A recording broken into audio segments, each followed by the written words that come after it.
Voilà, donc on va faire une forme globale en fait pour faire le support pour les éléments. Donc on va partir sur une boîte en fait de 24,5 de haut et on va dire 20 de large dans un premier temps, vu que ce sera plus petit en fait que les éléments qui vont venir après. Donc je vais créer un cube, mesh cube, voilà. Oh, tiens, je peux ici modifier un peu quelques options, mais ça ne m'aide pas du tout. Enfin, bien qu'il y ait la taille ici, ça va permettre déjà mettre 24,5 de ce côté-ci. Ah, raté. Donc la hauteur, c'est sur Z, 24,5. Non. 24,5. Ah, il faut mettre un point. Voilà. Donc ça, c'est pour la hauteur. Donc, comme précisé ici. Pour la largeur, donc là, je vais travailler sur l'axe des X et je vais mettre 22. Au besoin, on la modifiera. Et alors, ce que je vais faire, c'est faire une demi-tête et demander au logiciel de faire l'autre moitié de la tête tout seul. Donc pour ça, ce que je vais faire, c'est déplacer ma boîte et repositionner le point de pivot qui est ici au centre de ma scène pour qu'il l'utilise pour faire la symétrie de l'objet. Donc, on l'avait déjà vu tout à l'heure, je pense, ou peut-être hier, si vous avez fait la vidéo hier. Je vais mettre le set origine sur l'origine du 3D cursor qui est là. Voilà, donc ça c'est fait. Ce faisant, je vais pouvoir ajouter le modifieur symétrie. Je vais renommer mon cube tant que j'y suis. Repère visage, voilà. Et ajouter un modifieur, symétrie, où est-il? Miroir, pardon. Miroir ici. Donc on pourra activer l'axe des X, des Y, décidément, pour avoir la symétrie. Vous remarquez qu'il y a une petite case merge qui est ici. Merge, ça va faire quoi? Ça va fusionner les points quand ils seront compris entre une distance de 0 et de 0,1 cm. C'est-à-dire qu'ici, quand mes points seront fort rapprochés les uns des autres, eh bien, cela va permettre de souder les deux parties. Je vais laisser un petit espace, hein, pour le moment, c'est voulu. J'avais encore un problème de taille, c'est ça, au niveau de la largeur de ma boîte. Donc, je vais remonter ici au-dessus. Je vais repasser en Object Mode pour avoir les paramètres de mon cube. Y, ouais, 61, ça c'est beaucoup trop. Je dirais, on avait dit 12,5 du sourcil gauche au sourcil droit. Si on compte les oreilles, sachant que de toute façon ça sera caché, on va partir sur une base de 14 que je modifierai peut-être après, hein. Je fais ça, on va dire de tête, mais voilà, ça me donne une idée de mon volume global. 14, je me dis c'est un peu peu. Décidément. Ah, on va mettre 16, non, on va mettre 22. Ouais, 22, ça me paraît déjà mieux. Donc je garde ce petit espace pour le moment. Pourquoi? Parce que ce que je vais faire en fait tout de suite, c'est venir supprimer la face qui est ici à l'intérieur. Donc delete, puis vous faites un delete de la face pour que les éléments se reconnectent proprement. Alors ça, c'est valable pour les autres softs. Dans Blender, apparemment, la subdivision fonctionne malgré tout bien, mais on va quand même essayer de faire quelque chose de propre à ce niveau-là. Donc ce que je vais faire maintenant, c'est ajouter un petit peu de détail pour travailler la forme globale de l'élément qui est ici. Donc je ne vais pas aller trop loin dans le détail, je vous rassure. Donc je vais couper avec le loop cut la boîte en deux comme ceci et comme ceci. Donc avant d'avoir plus de points, ce que je vais faire, c'est arrondir le tout. La hauteur fait 24,5, ça je ne toucherai pas à ces deux points-là, qui vont me servir de repère pour le sommet du crâne qui vient au-dessus de l'oreille, donc au niveau des écouteurs. Et c'est ici que je vais utiliser la ligne du bas comme repère pour la mâchoire. Donc ici, à la moitié, ben, j'ai déjà un repère pour un peu de choses près pour mes yeux. Si je reprenais la moitié ici, j'aurai un repère pour le dessus de la lèvre supérieure. Donc voilà, ça c'est ce petit point-là. D'ailleurs, cette ligne-là, vous pouvez l'ajouter également. Si on veut travailler l'arrondi, on pourrait découper un petit peu plus, mais je ne vais pas le faire. Ce que je vais faire, c'est extruder le cou. Donc, je vais revenir sur les faces. Oui, sortir de l'outil de découpe. Donc, je vais prendre l'outil Move, je vais prendre le polygone du bas. Je vais appuyer sur E cette fois-ci pour extruder, le tout. Et je vois que X, je dois le désactiver, sinon ça me fait un truc bizarre. Alors, quand on extrude, vous remarquerez qu'il recrée une face ici à l'intérieur. Là aussi, je vais venir supprimer la face, toujours avec Delete, Faces. Et là, j'ai vraiment une base. Bon, c'est très, ça fait très Tetris hein, au niveau de la forme. Donc, on va arrondir un petit peu tout ça avec la subdivision, mais après. Et je vais déjà un petit peu déplacer les points. Donc, je vais repasser en mode vertex. Contrôler la quantité globale ici de points chez vous. Vérifiez que vous avez bien 26 points ici. Voilà, pour ne pas avoir de problème. Et donc, je vais déplacer les points. Alors, vous pouvez vous aider des autres vues hein, quand vous faites ceci. Alors, je remarque ce faisant que mon élément ne fait pas face à la vue de face, mais à la vue de right. Donc là, c'est moi qui ai mal travaillé, en fait, au niveau de mon axe miroir au tout début. Donc là, vous avez deux possibilités, soit de vous recommencer, soit de vous faire une rotation de l'ensemble. Je vais partir sur la rotation parce que je n'ai pas envie de tout recommencer. Voilà, donc une rotation ici sur l'axe DZ à 90, non, moins 90. Peut-être, on voit pas très bien en fait si c'est le cou ou l'arrière ici qui apparaît. Donc je vais venir sélectionner une face au niveau de mon objet pour vérifier cela. Voilà, je vois pas la face qui devrait être dedans, donc au niveau de la rotation, c'était l'inverse. C'est pas grave. Rotation 90 degrés. Donc à la place de faire tout ce toin là, j'aurais pu bien faire mon miroir dès le début. Hein. Je referai une vidéo si vous le souhaitez d'ailleurs par rapport à ça. Mais les deux cas sont intéressants et on apprend quelque part aussi en faisant les choses parfois de travers. On apprend à mieux les faire pour la suite. Donc, je disais, je reviens sur mes points, Edit Mode, et sur la vue de front, donc de face, hein, c'est quand même plus logique, je vais travailler la forme globale de mon visage. Donc, si je partais sur un visage organique, je travaillerais de la même façon. Donc, je suis toujours sur les points, décidément. Je vais commencer par le sommet, Shift Z, resélection pour bien prendre tous les points. Ah, il ne veut pas. Il ne veut pas par défaut. Je vais faire ma sélection ici en vue perspective. A priori, il y a moyen de la faire en retravaillant les options de l'outil. Mais je ne sais pas où l'option est cachée, donc ce sera l'objet d'une autre vidéo. Donc là, je prends mes 3 points qui sont là. Et avec l'outil déplacement, je vais venir déplacer ici les points pour courber un petit peu le tout. Pareil ici.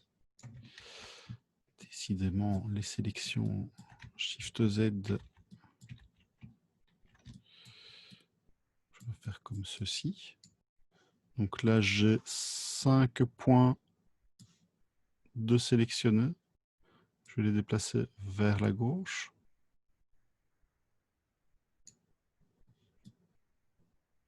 Voilà. Ça, ce sera bien. Et ceci, on pourrait... Donc là, c'est la ligne, je vous le disais tout à l'heure, pour les yeux. On va... On va le déplacer un tout petit peu vers l'arrière. Donc c'est vraiment une espèce d'enveloppe hein, qui va venir en dessous des éléments. Donc elle ne doit pas être super bien faite. Mais voilà, vous devez avoir quand même quelque chose qui se rapproche de ceci en vue de front. Ensuite, on va travailler la forme en vue du dessus, voir un peu comment se passent les choses vues du dessus. Donc, je vais sélectionner mes points. Je vais commencer par ces points-ci. Donc, je ne dois pas impacter la largeur globale, hein. Donc, l'idée, c'est à la limite sélectionner les un par un. Je vais déplacer les 5 points qui sont ici, comme ceci, un petit peu, pour venir travailler le profil. Le point qui est là au-dessus et le point qui est là au-dessus. Je vais venir les descendre et les déplacer vers l'intérieur de ma forme. Et je vais recreuser la zone du coup. Je vais faire pareil de face, c'est-à-dire que je vais prendre les points qui sont ici, les déplacer vers la gauche et les descendre un petit peu. Donc l'idée étant de se rapprocher d'une forme de tête de loin, hein, c'est-à-dire que là on n'est pas tout à fait sur une forme de tête. Alors il y a un petit truc par rapport à la ligne qui vient ici au centre, la ligne de l'oreille. Elle va venir à la moitié de la largeur. Donc voilà, c'est un petit point de repère qu'on peut utiliser.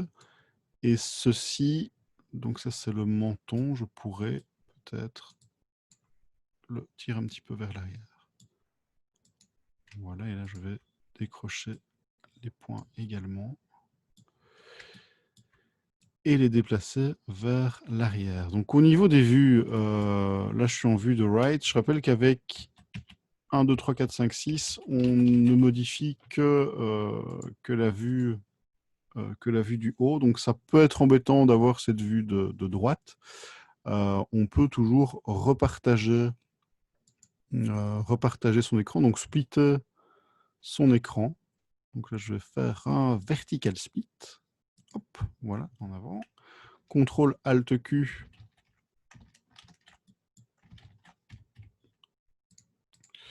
pour réafficher une seule fenêtre. Alors là, il ne veut pas le faire. Je ne sais pas pourquoi.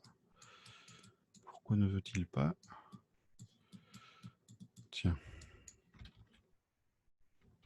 Là, il veut bien.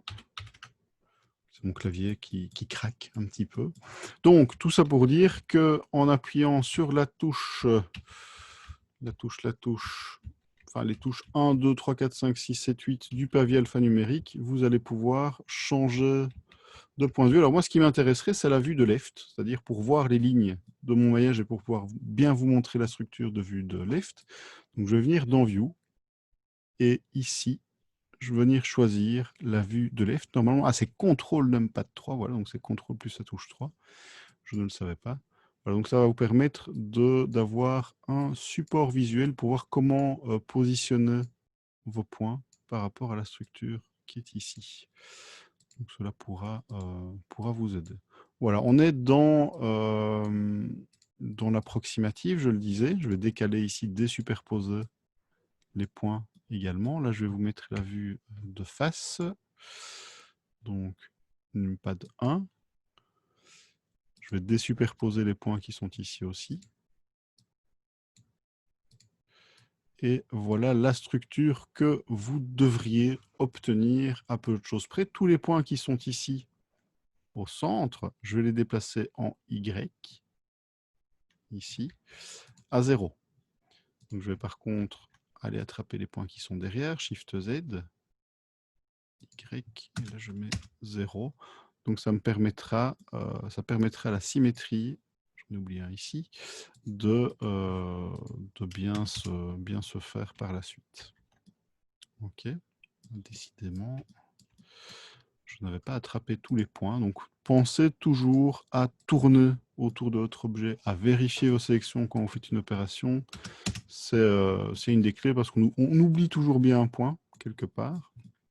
Et cela va, voilà, c'est une habitude vraiment de travail à prendre. Je regarde un peu la forme de mon cou qui est fort rectangulaire ici. Je vais mettre déjà une subdivision de surface. On va voir comment ça impacte l'ensemble de la réalisation.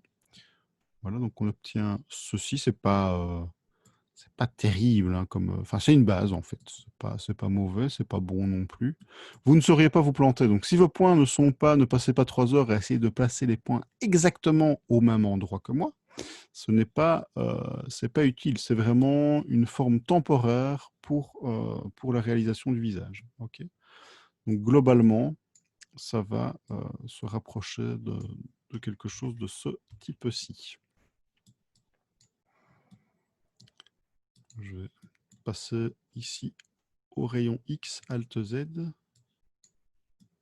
Ça permet aussi d'aller sélectionner des points et retravailler un petit peu la forme globale. Alors, une fois que tout ça se sera fait, ce que vous pourrez faire, c'est utiliser l'outil mesure, en fait, pour vérifier ce que vous avez fait.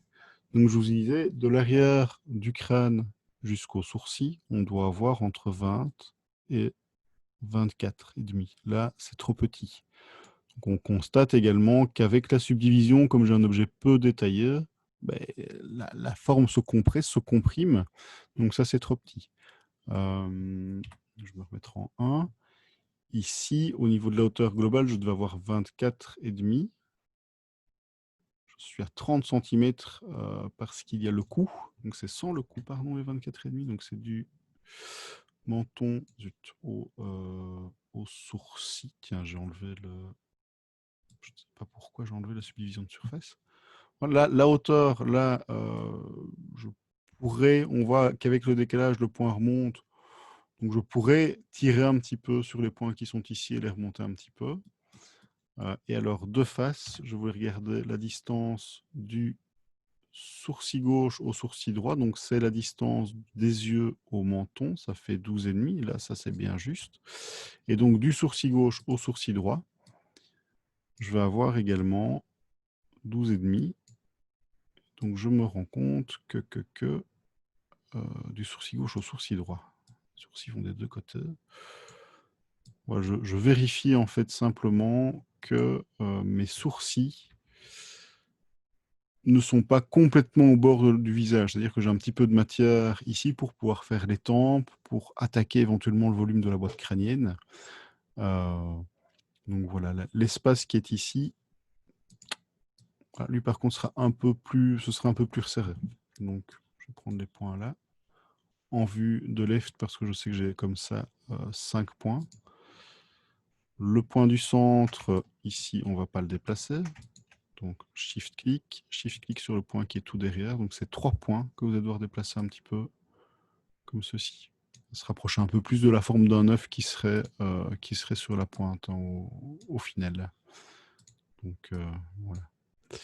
Voilà pour ce petit volume temporaire. Vous pouvez le mettre au niveau du mode objet en shade smooth. Ce sera plus joli. On pourrait quasi le subdiviser à 2 dans le viewport. Il est temporaire, donc à un moment donné, si on sent que ça lag un peu, là, il faudra faire attention. Et donc voilà, c'est une espèce de petite enveloppe qui va venir sous nos objets. Et donc l'écouteur qui est ici, on va pouvoir venir le repositionner sur le visage. Par contre, il est caché, hein, caché là derrière. Donc en faisant un déplacement à la main, hop, de mes 3 éléments, je vais pouvoir le déplacer. Ok, je vais poursuivre d'ailleurs avec cette étape-là pour la vidéo suivante. Donc je vous dis à tout de suite.